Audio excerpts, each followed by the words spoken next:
कोई ओसियाँ चाहे मेरे पापा जी जेल में, प्लीज हमारी मदद कर दो, तो कर दी मदद। अब सुनो, मदद कर दी ना, आदत है मदद करने की। इस बार नहीं करूंगा। एक बार ठगा गया, पार्टी नहीं बढ़ा पाए। ये लोग घूमते ना, मेरे दादाजी मेरे दादाजी, मैंने मना किया था कि पार्टी बना, दादाजी को बना देते पार्टी राजस्थान के अंदर। कोई तो यूपी का झंडा पकड़ के लाता, कोई हरियाणा का बड़ा झंडा लाके जे जे जे करते रहते। मैंने पार्टी बनाई कि मैं तो इन नेताओं के लिए अलग से जेल बनवाऊंगा और वसुंधरा गहलोत को एक ही जेल में रखूंगा जयपुर के अंदर। तब लोगों ने कहा एक जेल के अंदर कैसे रख सकते हो? एक जेल में तो महिलाओं की जेल अलग होती है और पुरुषों की अलग होती है। तो मैंने कहा बीच में वो पार्टीशन करा देंगे लकड़ी का, जिससे ये इधर रहे और ये इधर रहे। क्योंकि अशोक गहलोत को चिंता है कि उनके बेटे वैभव को किस तरह एमपी बनाए, किस तरह एमएलए बनाए। सचिन पायलट को चिंता है कि किस तरह मुख्यमंत्री पद की शपथ रहे। वसुंधरा वापिस आ गई, मैं वापिस बनूंगी। अभी तो मेरी प्रॉपर्टी कम बनी है, बाकी हेलीकॉप्टर से घूम घूम के सारी जमीनों पर कब्जे कर लिए थे। बीच में ललित मोदी के पास चली गई थी, अभी यहीं घूम रही राजस्थान के अंदर। कोई बुला नहीं रहा है। सरपंचों को फोन करती है, हेलो सरपंच साहब कोई कार्यक्रम को तो बुलाओ ना मुझे। कहाँ वसुंधरा थी, जिसे लोग देखने के लिए जाते थे, सेल्फी लेने के लिए भीड़ लगती थी। एक दिन फ्लाइट के अंदर वसुंधरा हम साथी थे, सेल्फी के लिए लड़कों ने उसकी तरफ देखा। जैसे ही मैं गया वो लोग मेरी तरफ आ गए, बोले भाई साहब के साथ सेल्फी लेंगे। मैडम अकेली रह गई पीछे। भारतमाला देखो कैसी बनाई। मैंने मामला उठाया भारतमाला का, बालोतरा लेकर जो भारतमाला बनाई, मैं उस पर गया। किसानों को कोई मुआवजा नहीं दिया, अरबों खरबों रुपए खर्च कर दिए और तो टूटने लग गई। अभी रोड जो बनी है टूट रही है, किसके कर्ज से माल गया। अभी तो मैं हेलीकॉप्टर लाता हूँ लेकिन पैसे खत्म हो जाते हैं बीच में, तो कहाँ से लाऊं? रोज नहीं घूम सकता हेलीकॉप्टर लेकर। आप जानते हो सारे लोग कहते हैं हेलीकॉप्टर कहाँ से ला रहे हैं, तो आप ही करवा रहे हो। बाकी अगर मेरे पास धन होता तो ईडी मेरे घर पे भी आ जाती। दिन से चल रहे इस बजरी माफिया के खिलाफ, इस राजस्थान के पहले आंदोलन के अंदर आज जिस जोश और उत्साह के साथ आपने बालोतरा के अंदर जो ऐतिहासिक आंदोलन किया, जब मैं बालोतरा के अंदर आ रहा था मुझे लोग कह रहे थे कि बालोतरा में इससे बड़ा आंदोलन पहले कभी नहीं हुआ 70 साल के अंदर। मैं आप सबको बधाई देता हूं, बधाई देता हूं राष्ट्रीय लोकतांत्रिक पार्टी की पूरी टीम को, उमेदाराम जी और इनकी पूरी टीम, मेरे छोटे भाई जो हमेशा कंधे से कंधा मिला के इस राजस्थान को बचाने के लिए हर परिस्थिति से लड़ने के लिए तैयार हैं। मुझे वो समय भी याद है 2013 से 18 का समय, जब वसुंधरा का राजस्थान में एक ही टारगेट था। कांग्रेस तो वसुंधरा के कदमों में पड़ गई थी। वसुंधरा कहती थी कि हनुमान को बर्बाद कर दूंगी, उसको नहीं छोड़ूंगी, उसका राजनीतिक कैरियर खत्म करूंगी। तब बाड़मेर के किसान के बेटों ने बिना नेतृत्व कई बार वसुंधरा को बाड़मेर से भगाया और यह देश में संदेश दिया, वसुंधरा हनुमान किसान का बेटा है, तेजाजी का भक्त है। तेरे जैसे कई आए और कई चले गए, ये किसान के बेटों की धरती है, ये वीर तेजाजी महाराज की धरती है। हमारे भाई को हम सत्ता के शिखर में राष्ट्रीय लोकतांत्रिक पार्टी को लेकर आएंगे। उस समय तो मेरी पार्टी भी नहीं बनी थी। मुझे पता, छोटे छोटे बच्चे, एक में वीडियो देख रहा था, उस वीडियो को अगर कोई आदमी देखे, आज से 8-9 साल पहले का वीडियो था, जिसमें बाड़मेर के दौरों के अंदर किसान के बेटे हनुमान बेनीवाल जिंदाबाद के नारे लगाते हुए छोटे छोटे बच्चे दौरों के अंदर दौड़ रहे हैं कि हनुमान बेनीवाल आएगा, राजस्थान को बचाएगा। मैंने पहले भी कई बार कहा कि इस जिले से मेरा पुराना जन्म का रिश्ता है, इसलिए मैं बाड़मेर बार बार आ जाता हूं। यहां के नेताओं ने प्रयास किया कि हनुमान बेनीवाल को बाड़मेर में रोका जाए। हनुमान आता है, लोगों को जगाता है, अपने अधिकारों को प्रति जगाता है। उन नेताओं को तकलीफ होती है, उनके पेट में दर्द होता है। पहले जानलेवा हमला कराया मेरे काफिले पे, वो चाल किसकी थी आप भी जानते हैं। लेकिन मैंने बच्चों को लड़ने नहीं दिया, गाड़ियों के शीशे जरूर फूट गए 5-7, और पेजाजी महाराज की कृपा थी मेरे ऊपर। उस दिन बड़ा हादसा हो सकता था, राजस्थान के मुख्यमंत्री भी ये चाहते थे। और आज जो मुख्यमंत्री के खिलाफ बयान दे रहे हैं, वो तो कॉलेज यूनिवर्सिटी से लेके अपने पूरे जीवन के अंदर उनके ड्राइंग रूम और बेडरूम में अगर किसी की फोटो लगी हुई है तो अशोक गहलोत की फोटो है। वो हनुमान बेनीवाल को कमजोर करने का प्रयास कर रहे थे। जब मैं जोधपुर में देश के जवानों के लिए लड़ रहा था, जब देश के जवानों ने मुझे कहा हनुमान जी इस देश में हमारे लिए कोई नहीं लड़ रहा अग्निपथ के लिए, भाइयों मैंने पहले ही दिन इस अग्निपथ का लोकसभा के अंदर विरोध किया। और जब जोधपुर में 2 लाख जवानों की रैली करी, उस समय बालोतरा के अंदर आया पचपदरा में, तब कुछ सामाजिक तत्वों ने कहा रात को कि हनुमान को आने ही नहीं देंगे। मैंने कहा हनुमान जी के नाम की तांती से तो भूत प्रेत भाग जाते हैं, मैं तो साक्षात हनुमान जी हूं। और जब मैं आया वो बिलों में छुप गए, दिखे ही नहीं, बिलों में छुप, पता ही नहीं चला कौन थे कहां थे। सोशल मीडिया पे धमकी, अरे तुमने तो सोशल मीडिया में धमकी सत्ता के दम पे दी है, मैं तो सत्ता के खिलाफ ही लड़ रहा हूं। और अशोक गहलोत का भी जादू अगर खत्म किया राजस्थान के अंदर, उसके बेटे को चुनाव हरा के और जादूगर का खिताब छीना, वो राष्ट्रीय लोकतांत्रिक पार्टी के आपके भाई ने जोधपुर में गहलोत के बेटे को चुनाव हराया। ये मैं एक चीज मानता हूं हमेशा, जो मेरे सुख दुख के अंदर साथ रहता है मैं उसका साथ नहीं छोड़ता। और मेरे से कोई व्यक्ति मदद मांगता है मैं उसकी मदद करता हूं। मेरे घर पे लोग रोते हुए आते हैं और घर से हंसते हुए वापस जाते हैं। हनुमान बेनीवाल तुच्छ राजनीति नहीं करता। अगर मुझे सत्ता का शौक होता तो 2003 के अंदर वसुंधरा के साथ में मंत्री बनता, 8 में पाड़ा बदल के मंत्री बनता, 13 में फिर मंत्री बनता, 18 में बनता। और जब देश का किसान तकलीफ में था, पंजाब हरियाणा उत्तर प्रदेश के किसानों ने कहा हनुमान जी आप किसान के बेटे हो, आपके अंदर वो ऊर्जा है, आप सत्ता छोड़ो। NH8 दिल्ली जयपुर का हाईवे 70 साल में कभी जाम नहीं हुआ। जब गुर्जर आंदोलन चला था, जो देश का बड़ा आंदोलन था, उसमें भी NH8 जाम नहीं हुआ। हनुमान बेनीवाल ने हुंकार भरी RLP के जवानों के साथ, हरियाणा और दिल्ली पुलिस आगे आ गई और हाईवे को परमानेंट बंद कर दिया। दोबारा जब कूच किया, 70 दिन सड़क पे अगर देश का कोई सांसद बैठा किसान कौम के सम्मान के लिए, नागौर का सांसद अपनी जान हथेली पे लेकर 70 दिन आपके लिए बैठा रहता। मैं चाहता तो मोदी के साथ सत्ता के अंदर जुड़ जाता, मैं भी मंत्री बन जाता, मैं भी चार्टर लेके घूमता, हेलीकॉप्टर लेके घूमता। अभी तो मैं हेलीकॉप्टर लाता हूं, लेकिन पैसे खत्म हो जाते हैं बीच में, तो कहां से लाऊं, रोज नहीं घूम सकता हेलीकॉप्टर लेकर। आप जानते हो, सारे लोग कहते हैं हेलीकॉप्टर कहां से ला रहे हैं, तो आप ही करवा रहे हो। बाकी अगर मेरे पास धन होता तो ED मेरे घर पे भी आ जाती, CBI मेरे यहाँ पे आ जाती। अभी आपके पूर्व मंत्री का मैं बयान पढ़ रहा था कि RLP तो गहलोत की प्रायोजित पार्टी है। मैं आपको पूछना चाहता हूं कि अगर RLP गहलोत की प्रायोजित पार्टी है तो फिर गहलोत के बेटे को क्यों हराया? मैंने जितवा देता उनको, प्रायोजित पार्टी तो तब होती, मैं नहीं हराया था। हाँ ये सही है, पंजाब से जो लूट खसोट करके दुनिया भर का पैसा लाए हो, ED को पता है। ससुराल ED के निशाने पे ससुराल के लोगों को ED ने बुला लिया। अगला नंबर मंत्री जी का है, बीजेपी में जाना है, क्या बोले कि हनुमान पे आरोप लगाऊं, लोगों से सहानुभूति बटोर के और भाजपा का दामन थाम लूं। भाइयों 70 साल के अंदर मैंने किसी को रोका नहीं। बड़े बड़े नेता हुए राजस्थान के अंदर, अपने घर से फरमान जारी करते थे, पार्टी नहीं बढ़ा पाए। ये लोग घूमते ना, मेरे दादाजी मेरे दादाजी, मैंने मना किया था कि पार्टी बना, दादाजी को बना देते पार्टी राजस्थान के अंदर। कोई तो यूपी का झंडा पकड़ के लाता, कोई हरियाणा का बड़ा झंडा लाके जे जे जे करते रहते। मैंने पार्टी बनाई और पार्टी के टिकट बांटने के लिए ये नौजवान जो खड़े हैं ना मंच पे, इनमें ज्यादातर नौजवान नेता बन गए।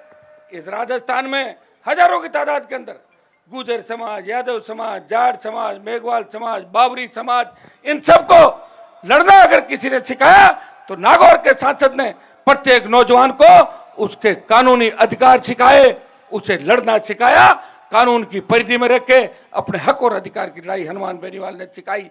भाइयों मैं तो सत्ता का मोह छोड़ के आपकी सेवा के लिए निकल पड़ा। मुझे मंत्री नहीं बनना, जवानी के अंदर लोग मंत्री बनना चाहते हैं और फिर मंत्री बनते बढ़ते बढ़ते फिर वो आगे बढ़ना चाहते हैं। मैं तो संतरी बन के आपकी सेवा कर रहा हूं देश के अंदर। कोई है ऐसा?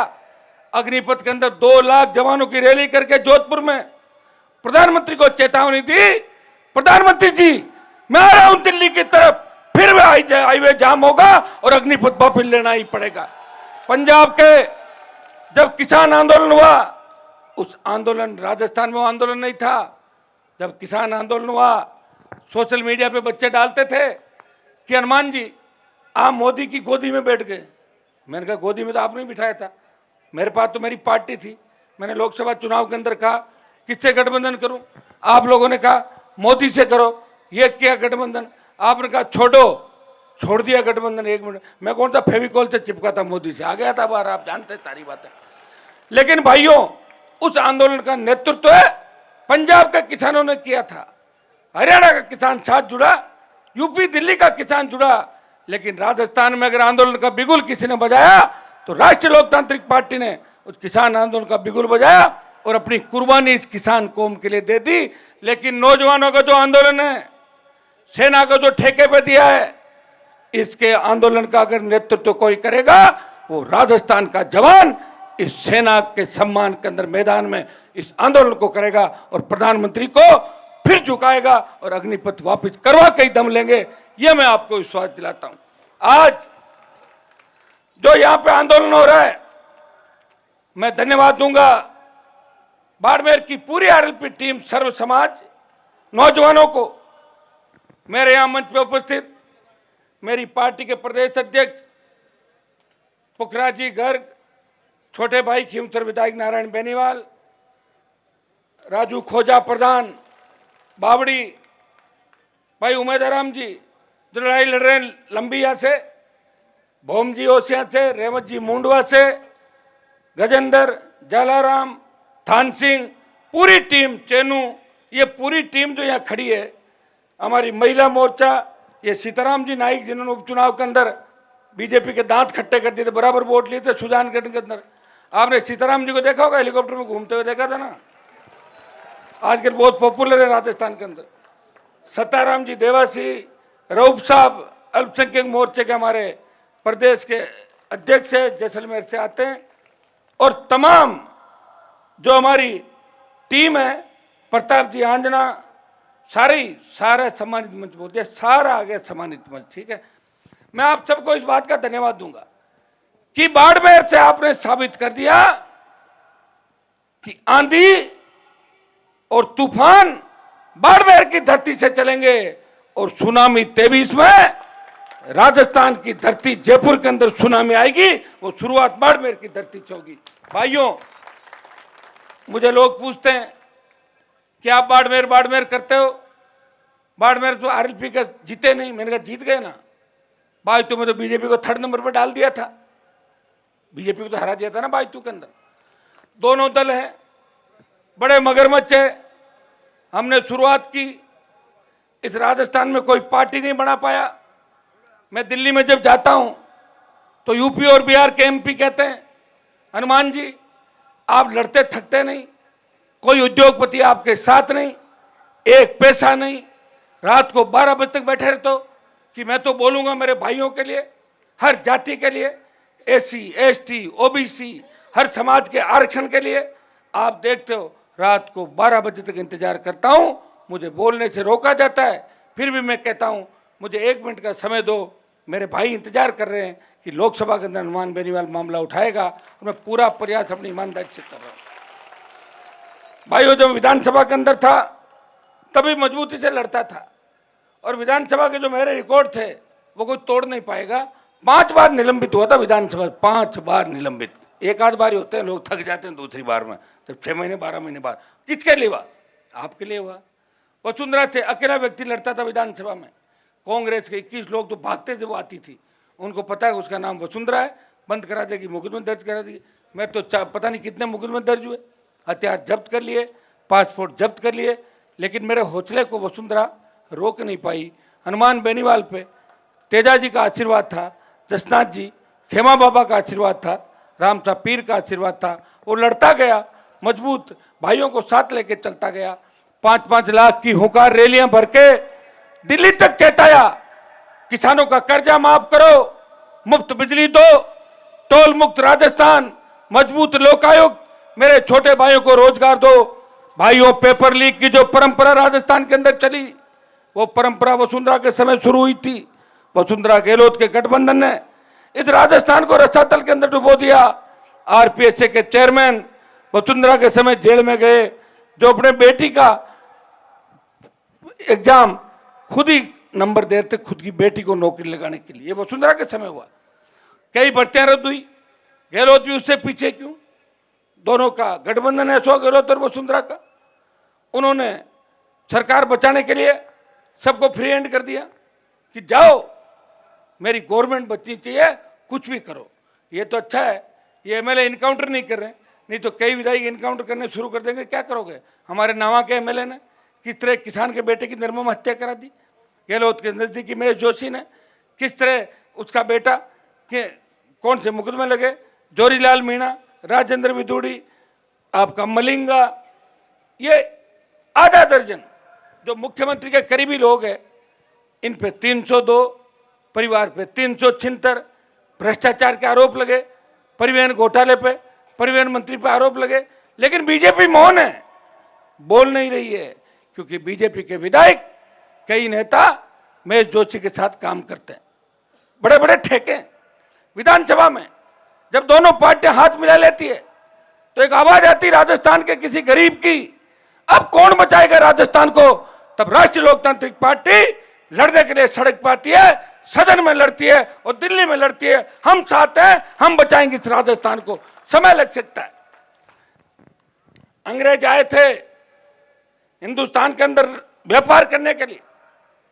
जब उन्होंने देखा या तो सीधे साधे लोग हैं, भोले लोग हैं, इनको बुला के यहां राज कर लो, व्यापारी आए थे और राज करने लगे। 200 वर्षों तक हमें गुलाम रखा। अंग्रेजों की गुलामी के बाद सामंती ताकतों ने, जागीरदारों ने हमारे ऊपर राज किया। फिर अकाल का साया और नेताओं ने धोखा दिया। नेताओं का धोखा तो आप इससे देख लो, आजकल तो कोई आदमी प्रॉपर्टी इकट्ठी करता है ना, तो जब एमएलए एमपी का फार्म भरता है तो उसमें सारी चीज लिखनी होती है, नहीं तो कहीं पकड़ा जाए सजता खत्म हो जाएगी। आप देखिए, मेरे पिताजी 1977 में एमएलए हुआ करते थे, 8 बार एमएलए एमपी घर के अंदर हो गए। प्रॉपर्टी कितनी है? 12 लाख या 9 लाख, कितनी होगी? 9-12 लाख में तो गाड़ी भी नहीं आती है। आजकल अच्छी शॉपिंग करके हो। जैसे हमारे 1-2 एमएलए हैं मारवाड़ के, कोई कह रहा था कि किसी को शॉपिंग करने ले गए, वो दोबारा नहीं गया, 4 लाख की शॉपिंग कर ली खुद के 1 घंटे के अंदर। वो राजू के इलाके से वहाँ विधायक हैं, तो 4 लाख की शॉपिंग 1 दिन में कर लेते हैं। हमारी तो पूरी प्रॉपर्टी नहीं भाई, सारी मिला के। और ये बात अगर गलत हो, आरएलपी निकालो, हनुमान बेनीवाल का फार्म निकालो, पता लग जाएगा। और जो व्यक्ति करप्ट है और वो मोदी से लड़े, आप जानते हो, ईडी उसके घर चली जाती है, तुरंत सीबीआई जाती है और उनके कदमों में चला जाता है। तो मैं देख रहा हूं पूरे देश को। मैं जब लोकसभा के अंदर गया, एक बात सीखने को मिली कि मजबूत कौन है देश के अंदर और कौन कमजोर है। मुझे मजबूत नहीं आ रहे लोग नजर, करीब करीब लोग कमजोर हो गए। पर्दे के पीछे जिस तरह का गठबंधन करके लड़ाइयां लड़ रहे हैं, उसे लग रहा है कि देश में एक तरफा शासन चल रहा है। राहुल गांधी लोगों का ध्यान भटकाने के लिए पैदल यात्रा में निकल पड़े, इससे क्या हो जाएगा? भारत जोड़ो, भारत तो जुड़ा हुआ, टूटा कब था भारत? भारत तो जुड़ा हुआ है ऑलरेडी। और किस तरह की हरकतें कर रहे हैं आप देखिए, नए नए पोज, नई नई फोटोएं, कभी कोई पास में, कभी तीसरा पास में, पंजाब में कोई और, हिमाचल में कोई और, जैसा इलाका वहीं की नेत्रियां, वहीं की अभिनेत्रियां। ये क्या तमाशा देश के अंदर, बताओ मुझे, इससे बड़ा क्या तमाशा होगा? और कौन बोलेगा आपके लिए? अब कोई तेजाजी महाराज तो आएंगे नहीं। लोग मुझे कहते हैं मीडिया वाले, आप बताओ, अरे बीजेपी वालों को बयान लो ना, बोले वो तो नहीं दे रहे हैं। देंगे कहां से? वो देंगे तो काउंटर होगा। ये बयान देने का काम भी, सच बोलने का काम भी अब हमारा ही बचा है, क्योंकि हम ही सच बोल रहे हैं राजस्थान के अंदर। और इसलिए बोल रहे हैं कि चारों तरफ सरकारों ने जांच करा ली, फोन टेप करा लिए, झूठे मुकदमे लगा दिए, टारगेट पे रखा, लेकिन हमें सरकारें थका नहीं पाई। ये वो बजरी माफिया जिसके खिलाफ बाड़मेर के अंदर आंदोलन का जो बिगुल आप लोगों ने बजाया, मैं बधाई दूंगा पूरा राजस्थान, बालोद और बाड़मेर के जवान किसानों को दोनों हाथों से धन्यवाद और आशीर्वाद दे रहा है कि आखिर कोई तो है जो बजरी माफिया के खिलाफ लड़ रहा है। भाइयों, मैंने बजरी माफिया के खिलाफ कई नेताओं को लड़ते हुए देखा था। सुबह लड़ते हैं और दूसरे दिन सुबह बजरी माफिया उनके घर पे अच्छे 5-4 फोन, कुछ सोने का आइटम, कुछ डायमंड, कुछ पैसा लेके पहुंच जाते हैं और वो कहते हैं ठीक है, हमने तो फॉर्मेलिटी करी थी, आप तो चलाओ, कोई दिक्कत नहीं, चलते रहो। यही है तो और क्या। यहाँ जब बाड़मेर के अंदर आंदोलन चला, पहले दिन सारी पार्टियों के लोग आए, सर्व समाज के लोग आए और बैठ के तय किया था कि बजरी के मामले में राजनीति नहीं होगी, बजरी सबको चाहिए। बजरी कांग्रेस को भी चाहिए, बजरी बीजेपी के लोग भी बजरी यूज करते हैं, आरएलपी के लोग करते हैं, बसपा के भी करते हैं। हर गरीब आदमी अपना घर बनाएगा तो अपने खेतों से, नदी से थोड़ी बहुत बुआर के अगर वो ट्रॉली बजरी भर लाता है, उसमें कौन सा पाप हो गया। बात हुई थी, मिलजुल के बात करेंगे। मैंने अचानक देखा कि कांग्रेस के मंत्री खुद ही सड़क पे आ गए। अब आप बताओ कि कांग्रेस के मंत्री अगर राजस्थान में ये कहते घूमे कि काम ठीक नहीं हो रहा है तो छोड़ दो मंत्री पद। अरे कम से कम मंत्री रहते हो तो ये बात मत बोलो। मैंने आज मीडिया वाले मुझे पूछ रहे थे कि पायलट साहब ये कह रहे हैं। अरे मैंने कहा तो पायलट साहब तो 4.5 साल से कह ही रहे हैं और क्या किया उन्होंने। मानेसर चले गए थे, बोले मैं गिराऊंगा सरकार, उसमें मैं भी सरकार गिराने में उनके साथ 3 विधायक मेरे गहलोत के खिलाफ थे, लेकिन अचानक पायलट का हृदय परिवर्तित हुआ और मानेसर से सारी टीम को लेके और गहलोत के घर पे आ गए वापस। ये देखा कि नहीं देखा आपने? ये तस्वीर देखी थी आप लोगों ने? और अब मैं रोज बयान पढ़ रहा हूं, मैं तो कहता हूं पायलट साहब क्यों परेशान हो रहे हो? आपके पिताजी का इतना बड़ा नाम था, गुर्जर समाज आपके साथ है राजस्थान के अंदर। नई पार्टी बनाओ, आप पार्टी बनाओ, मेरी पार्टी बनी हुई है, और किसी के मन में अगर उसका दम घुट रहा है वो भी पार्टी बनाओ, आ जाओ, बना के लड़ाई लड़ते हैं राजस्थान के अंदर।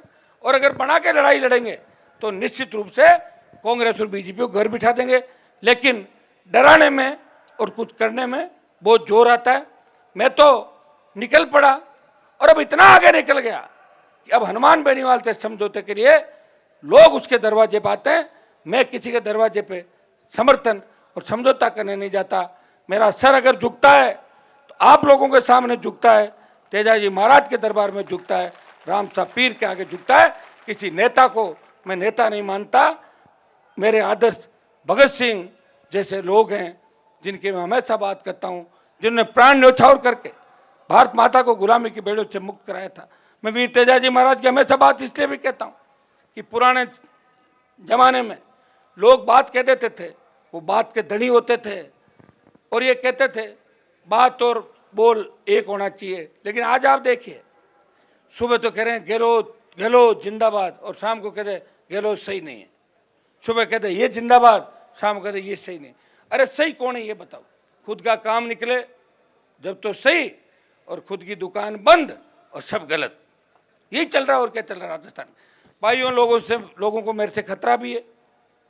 गलती से अगर आ गया सत्ता के आसपास, मैंने पहले कह दिया था कि जितने भी भ्रष्ट नेता है, भ्रष्ट अधिकारी है, आप देखिए हर जांच अपन कहते हैं कि एसओजी को दे दो, जांच एसओजी से करा लो। एसओजी की एडिशनल एसपी 2 करोड़ और 50 लाख रुपए तो घूस लेते हुए 2 करोड़ की घूस मांगी और यह कहा उसने कि पैसा ऊपर तक जाता है। ऊपर कौन है? एसओजी का एडिशनल डीजी है और उसके बाद सीएम कार्यालय है, सीएम ऑफिस है, सीएम के ओएसडी देवाराम पर आरोप लगे। अमित ढाका जो मुख्यमंत्री का गृह विभाग का काम देखता था, पंजाब कैडर का आईएएस, जो आपके मंत्री जी लेके आए थे राजस्थान में जब पंजाब के प्रभारी थे, पूरी लूट खसोट करी राजस्थान में। ये जो सुरेश जिसका नाम चल रहा है पेपर लीक में, ये अमित ढाका का भाई बनके राजस्थान में अधिकारियों को धमकाता था, कहता अमित ढाका है, मैं सुरेश ढाका, हम दोनों भाई हैं। यही चला था राजस्थान के अंदर। तो करो कार्रवाई। मैं गहलोत साहब से पूछना चाहता हूं, गहलोत साहब 98 3 और 8 से 13 जो आपकी सरकार थी उसमें अंतर आ गया। अब की बार आप सरकार बचाने में लगे हो। आप येन केन प्रकरण सरकार बचाना चाहते हो और सचिन पायलट येन केन प्रकरण मुख्यमंत्री बनना चाहते हैं। अगर कोई लड़ रहा है आपके लिए वो राष्ट्रीय लोकतांत्रिक पार्टी है जो किसान के जयकारे के साथ, जवान के जयकारे के साथ लड़ाई लड़ रही है। गहलोत जी, हमने एक ही मांग करी है कि पेपर लीक चाहे रीट का हुआ, लोकसभा में मामला उठाया, विधानसभा में लड़े, और जब सेकंड ग्रेड का पेपर आउट हुआ, आउट होने के 4 घंटे बाद सबसे पहले आरएलपी ने 4 बड़े प्रदर्शन किए। जोधपुर गहलोत के घर में, जोधपुर उनके इलाके के अंदर, बीडी कला का इलाका बीकानेर, अजमेर आरपीएससी और जयपुर राजस्थान विद्यालय के मुख्य द्वार पे 4 घंटे के अंदर राष्ट्रीय लोकतांत्रिक पार्टी ने 4 प्रदर्शन किए। 33 जिला मुख्यालयों में प्रदर्शन किए। और 3 दिन पहले जो जयपुर में प्रदर्शन था, आपने देखा होगा कि 15,000 से ज्यादा नौजवान -2 डिग्री ठंड के अंदर अपने अपने साधनों से जयपुर आए और पूरे राजस्थान के अंदर संदेश दिया कि नौजवान और किसानों के लिए आरएलपी हमेशा तत्पर है, किसी भी वक्त हमें याद कर लेना। भाइयों, मैं तो अशोक गहलोत से एक ही मांग कर रहा हूं कि हम तो खाली सीबीआई जांच की मांग कर रहे हैं, पेपर लीक की करवा दो सीबीआई जांच। आप क्लीन चिट कैसे दे सकते हो? क्या आपने खुद जांच करी है? ठीक है, आपके कोई लोग होंगे तो उसमें इन्वॉल्व है, आ जाएंगे। पहले कौन सी आपने सीबीआई जांच नहीं कराई? जब मवरी का कांड हुआ था तब महिपाल मदेरणा, मलखान सिंह और जब बाबूलाल नागर का नाम आया तब गहलोत को सीबीआई जांच के लिए हमने तो नहीं कहा, खुद ही करा ली। अरे जब उस समय करा ली, उनको जेलों में ठूंस दिया, अब आपको कराने में क्या दिक्कत है? हम सीबीआई जांच की डिमांड कर रहे हैं कि सेकंड ग्रेड पेपर की सीबीआई जांच कराओ। कल मैं सचिन पायलट के बयान सुन रहा था, अच्छी बात है। वो बोल रहे थे कि पेपर लीक उस जो तिजोरी है उसमें जादूगरी से निकल गया। जादूगरी से मतलब जादूगर कौन है आप भी जानते हो, जादूगरी किसने करी, सीधा सीधा आरोप लगा दिया। मैं पायलट साहब से पूछना चाहता हूं, आप तो राहुल प्रियंका के नजदीक हो, आप उनको बोल दो सीबीआई जांच हो जाएगी। बोल दो एक करो भाई सीबीआई में भिजवाओ। नहीं भिजवाना, पॉलिटिकल बयान देना सबको, लड़ो सड़क पे हमारे साथ। लड़ना कोई नहीं चाहते। राज में कैसे आए हैं, मुख्यमंत्री कैसे बने? सारे सीएम बनना चाहते हैं।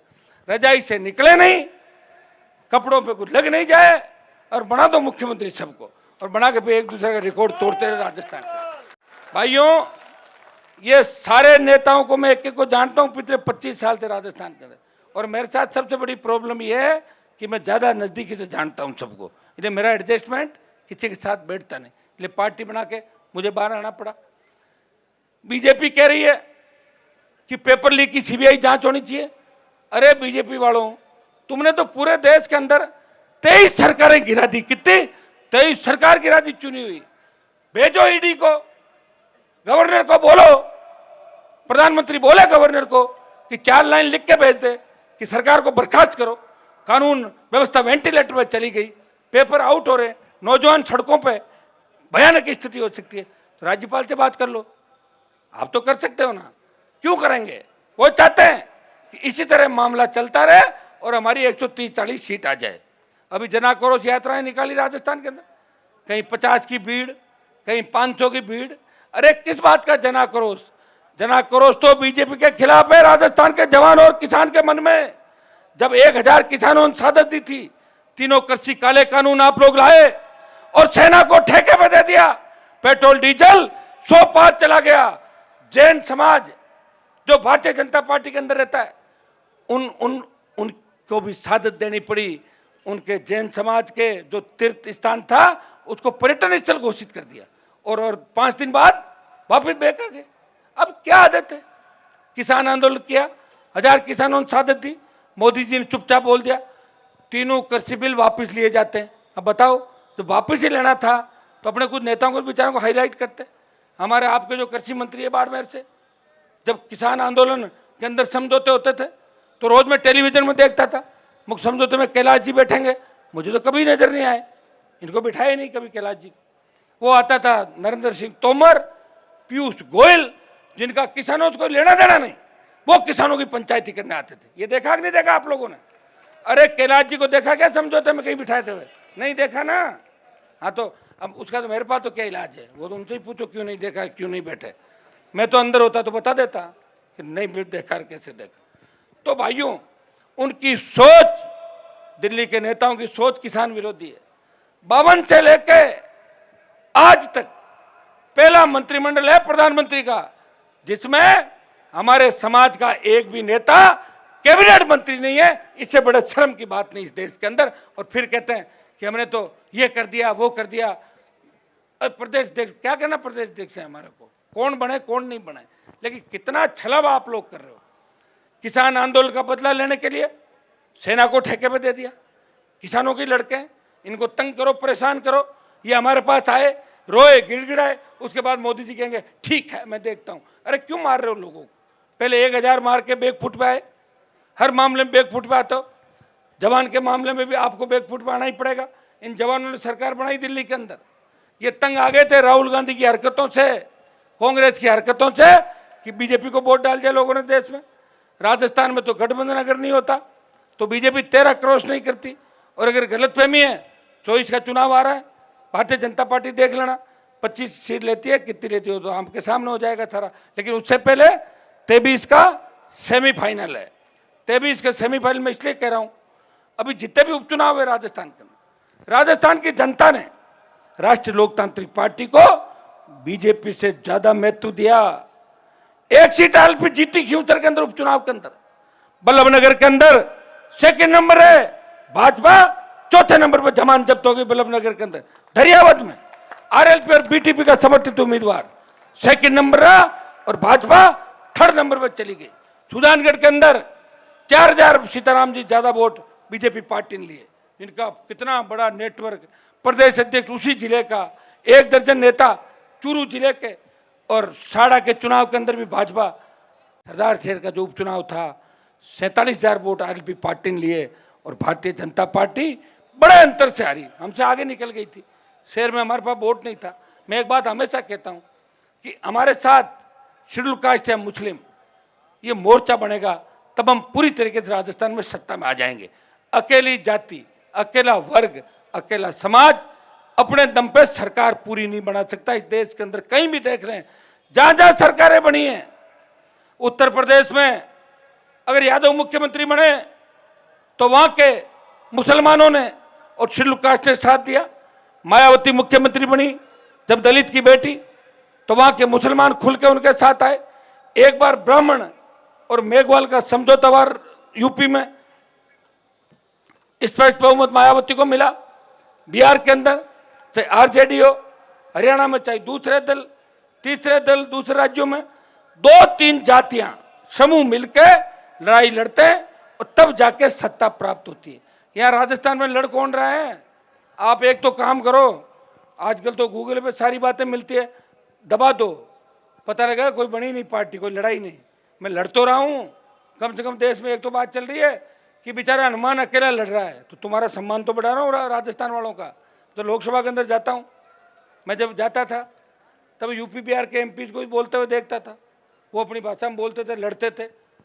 जब मैं गया तो मैं भी बोलने में तो कम नहीं रहा। आप देख रहे हो रोज ही आगे खड़ा मिलता हूँ, राष्ट्रपति का अभिभाषण हो, प्रधानमंत्री का बजट हो, आपने देखा होगा मजबूती के साथ किसानों के लिए हर बात का समर्थन किया, सरकारों का विरोध किया। और विरोध करते करते 20-25 साल का समय निकल गया। लोग तो अपनी फॉर्च्यूनर स्कॉर्पियो की अगली सीट नहीं छोड़ते। हनुमान बेनीवाल ने हमेशा सत्ता छोड़ी, इसलिए तो दूसरे नेताओं के गुलाम बन के दलाली करके अगर ये मुझे चुनौती दे रहे हैं, मैं उनको कहना चाहूँगा कि गलती से भी अगर मैं सरकार के आसपास आ गया तो तुम्हारी दुकानें परमानेंट बंद कर दूंगा, वापिस चालू नहीं होगी। ये मेरी एक आदत है। मैं या तो किसी के पीछे पड़ता नहीं, और पड़ता हूं तो परमानेंट उसका काम करता हूं। सेमीफाइनल कभी नहीं खेलता, फाइनल में पहुंचने का प्रयास करता हूं राजस्थान के अंदर। ये मेरी आदत है और इसलिए जवान मुझे पसंद करता है और जिसके साथ हो जाता हूं उसका साथ कभी नहीं छोड़ता।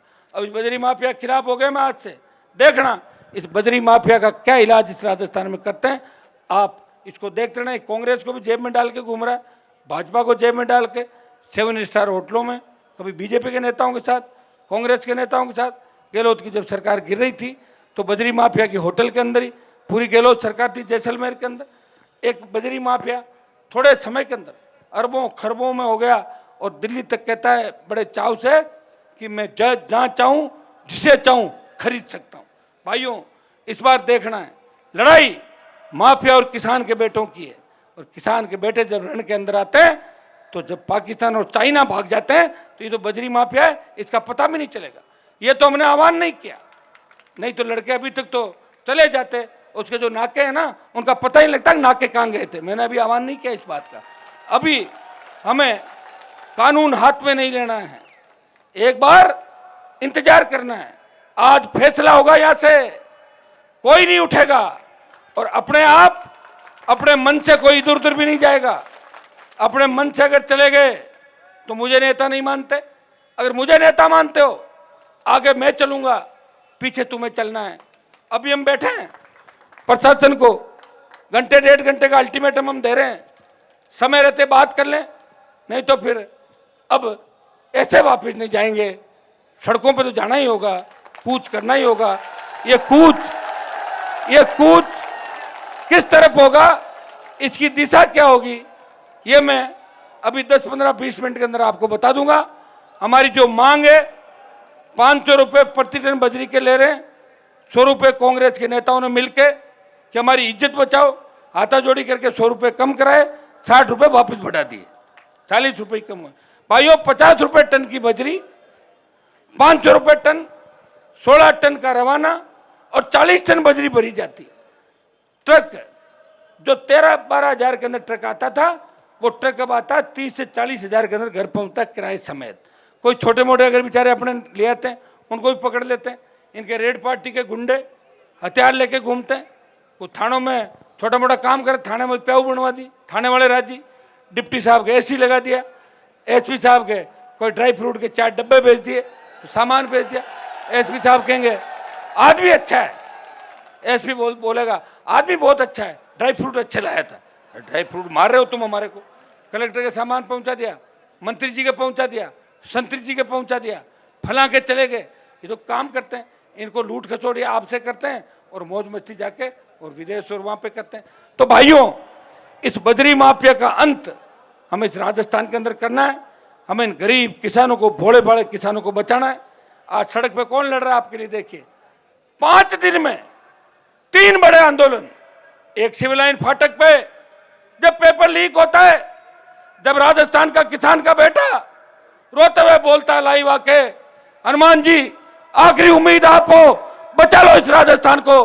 हनुमान सड़क पर निकलता है, कांग्रेस और भारतीय जनता पार्टी के खिलाफ मोर्चा खोलता है। जब किसान को समय पर बिजली नहीं मिलती, उसकी VCR भरी जाती है, 7 घंटे रबी के अंदर घोषणा पत्र में बात करने के बाद किसानों के घर VCR भर के पुलिस भेज दी जाती है। हम क्या करेंगे?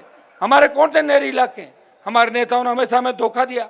नर्मदा नहर का पानी अगर 20 साल पहले चालू करते, बाड़मेर के प्रत्येक खेत में आ जाता।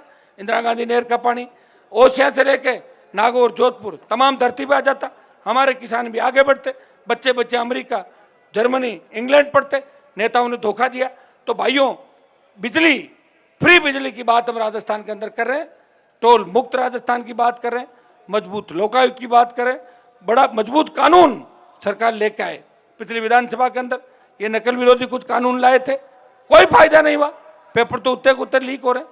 आप देखिए, मैं एक लड़की का वीडियो देख रहा था, वो बच्ची बोल रही थी किसी कोचिंग संस्थान की, उसको पूछा कि भारत का राष्ट्रपति कौन है?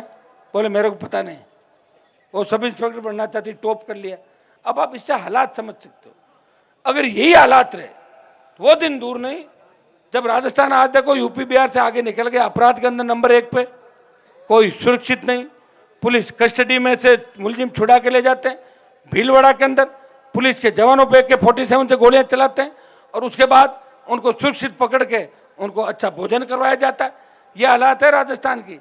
गैंगवार की घटनाएं राजस्थान में बढ़ रही है, कोई नेता बयान नहीं देता, सब मिलाजुली का खेल है। इस गठजोड़ को खत्म करना है, इस गठबंधन को खत्म करना है। हमें युवाओं के, किसानों के सपनों का राजस्थान बनाना है। भाइयों, लोकतंत्र के अंदर 2 ही व्यक्तियों की चलती है, सत्ता की ताकत हो, कलम की ताकत हो, अपने लोगों को भला कर दो, और जनता की ताकत हो, सरकार को झुका दो। जनता की ताकत तो है, सरकारों को झुकाएंगे, लेकिन कलम की ताकत के बिना सारे मनचाहे काम नहीं हो सकते। इसलिए पार्टी बना के आपके बीच आए। पिछली बार पार्टी बनाने के बाद 1 महीने का समय भी नहीं मिला। बाड़मेर के अंदर आपने अच्छी मदद करी। 55 का टिकट, तो उस समय टिकट बंटे थे बालोतरा का, मुझे तो ध्यान भी नहीं था। कुछ लोग आए थे और टिकट जो लेके गया उसका मकसद तो खाली यही था कि मैं बीजेपी वालों को हरा दूँ। वो तो कर दिया उसने काम, लेकिन हमारा तो काम नहीं हुआ ना। कोई ढंग का आदमी ले लेता तो ट्रायंगल फाइट होती। नए व्यक्ति होते हैं ना, जल्दी जल्दी में टिकट बांटने थे कि भाई ऐसा नहीं हो कि कहते आज भी चुनाव नहीं लड़ा पाए, तो टिकट बांटे। पहली बार टिकट बांटे, कईयों पे भरोसा किया, कई टिकट लेके छूमंतर हो गए, कईयों को वापस बुलाया, स्विच ऑफ कर लिए, धंधा कर लिया कई लोगों ने राजस्थान के अंदर। लेकिन मैं आपको विश्वास दिलाता हूं कि 2023 के अंदर किसी की मदद नहीं करूंगा। मदद करूंगा राजस्थान के जवान और किसान की, मदद करूंगा राजस्थान के उस पीड़ित की जो सरकार की तरफ टकटकी लगा के देख रहा है। मदद करूंगा उस किसान की पाले में जिसकी फसल नष्ट हो गई, और कांग्रेस और भारतीय जनता पार्टी के नेता एक बयान तक नहीं दे रहे हैं कि किसानों की सरसों किस तरह खत्म हो गई, किसानों की रबी की फसलें किस तरह खत्म हो गई। भाइयों, इस राजस्थान को जो 30-40 साल पहले अपने सपनों का राजस्थान होता था, आज भरोसा कहाँ रहा बताओ आप मुझे। आज तो आसपास का व्यक्ति अपराध कर जाता है, आसपास का व्यक्ति धोखा देता है। कई लोग ये क्रेडिट सोसाइटी के नाम से बनाते हैं, कोई आदर्श ले आता है, कोई संजीवनी ले आता है, लेके और लूट खसोट करके वो चले जाते हैं। पकड़ेगा कौन? कौन पकड़ेगा बताओ मुझे? पकड़ेगी सरकार। सरकार में आपके तो कोई आदमी है नहीं, और जो है वो दलाल है। दलाल कभी किसी को पकड़ते हैं क्या? वो तो अपने धंधे का ध्यान रखते हैं, धंधा कैसे चले दलालों का। भाइयों, मैं विश्वास दिलाता हूं कि अब की बार राजस्थान के अंदर जिस तरह नौजवानों ने करवट ली है, छोटे भाई भगत सिंह की भूमिका के अंदर चलेंगे, माताएं बहनें झांसी की रानी लक्ष्मीबाई बन के इस भ्रष्टाचार का खात्मा करेगी, भय मुक्त अपराध मुक्त राजस्थान करेगी, जहां डिग्री से पहले रोजगार की गारंटी हो, कर्ज मुक्त किसान और अपने सपनों का राजस्थान हो। हमारी बहन बेटियां रात को 12 बजे सड़क पर निकले, मजा ले, कोई देख ले, वो ऐसे विचरण करे जैसे घर के आंगन के अंदर घूम रही हो। ऐसा राजस्थान हनुमान बेनीवाल चाहता है। मैं ऐसा राजस्थान चाहता हूं कि बाड़मेर के किसी गांव के किसान बाबा जब थाने और तहसील में जाए तो थानेदार तहसीलदार खड़ा होकर बोले, बाबा कोल्ड ड्रिंक मंगाऊं या रियल वाला जूस मंगाऊं, क्या पियेंगे आप बताओ। तो ऐसा राजस्थान में चाहता हूं।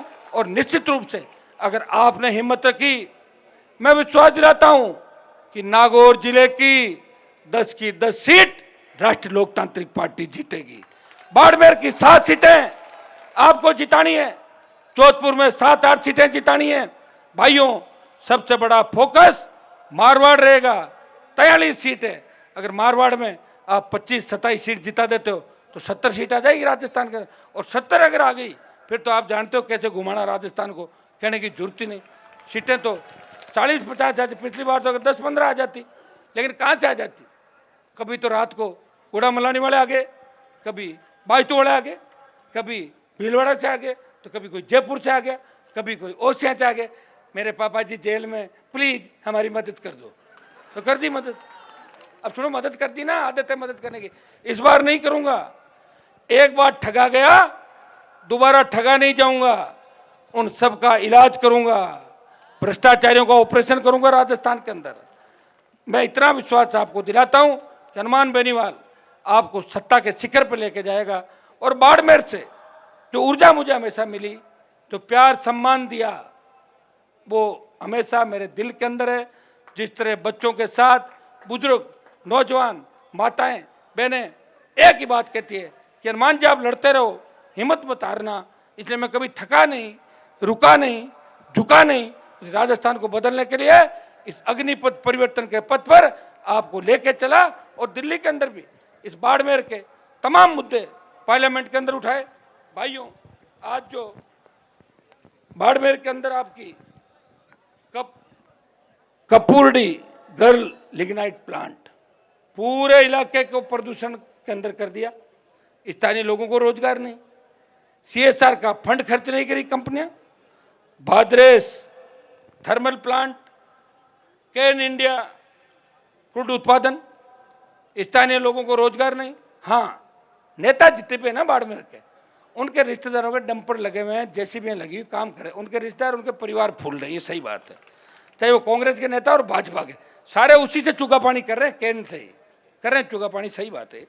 लेकिन आम आदमी नहीं करा। सोलर प्लांट नेताओं ने ठेके ले लिए सारे। भारतमाला देखो कैसी बनाई, मैंने मामला उठाया भारतमाला का, बालोतरा लेकर जो भारतमाला बनाई, मैं उस पर गया, किसानों को कोई मुआवजा नहीं दिया, अरबों खरबों रुपए खर्च कर दिए, और तो टूटने लग गई। अभी रोड जो बनी है टूट रही है, किसके कर्ज से माल गया, कहाँ गया, कैसे गया। मैं तो इतना ही विश्वास आपको दिलाता हूँ कि हनुमान बेनीवाल अगर सत्ता के नजदीक आया, जिसने भ्रष्टाचार किया, जिसने बेईमानी की, उसके हथकड़ी लगेगी और पैदल मार्च कराऊंगा। मैंने एक बात ये भी कही थी कि मैं तो इन नेताओं के लिए अलग से जेल बनवाऊंगा और वसुंधरा गहलोत को एक ही जेल में रखूंगा जयपुर के अंदर। तब लोगों ने कहा एक जेल के अंदर कैसे रख सकते हो, एक जेल में तो महिलाओं की जेल अलग होती है और पुरुषों की अलग होती है। तो मैंने कहा बीच में वो पार्टीशन करा देंगे लकड़ी का, जिससे ये इधर रहे और ये इधर रहे, क्योंकि इनके भ्रष्टाचार की जांच तो हमारे जैसे लोग ही करा सकते हैं।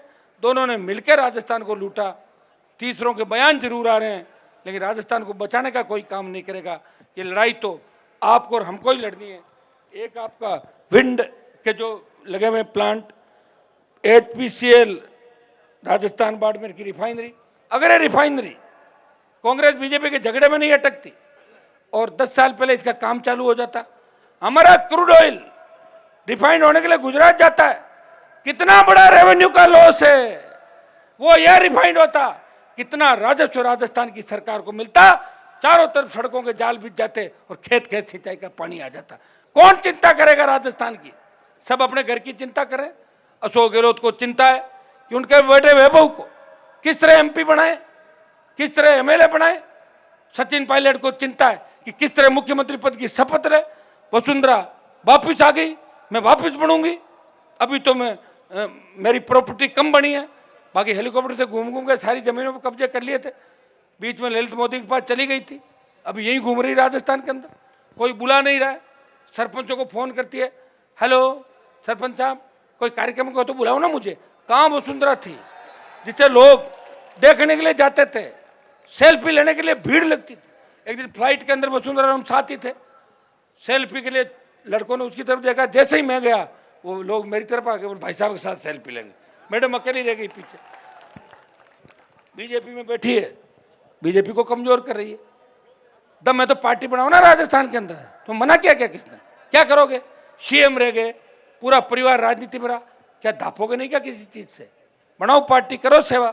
मैं तो कह रहा हूं जिन जिन के मन में मुख्यमंत्री बनने की है वो सारे अपनी अपनी पार्टी बना के एक बार जोर आजमाइश तो कर ले, ताकि बाद में ये तो मन में नहीं रहे कि काश मैं उस समय ये करता तो ये हो जाता। तो मैंने तो कर लिया भाई, 18 में कर लिया, 23 में कर ही रहा हूं तुम्हारे सामने। तमाम सीटों पर लड़ेंगे, मजबूती से लड़ेंगे। कैंडिडेट आप लोग बताओगे। बालोतरा का कपड़ा उद्योग दम तोड़ रहा है, RGT गैस प्लांट, ये सारे जो मुद्दे हैं ये आपके सामने समय समय पे हमने प्रयास भी किया, चाहे विधानसभा में थे तब भी, लोकसभा के अंदर भी।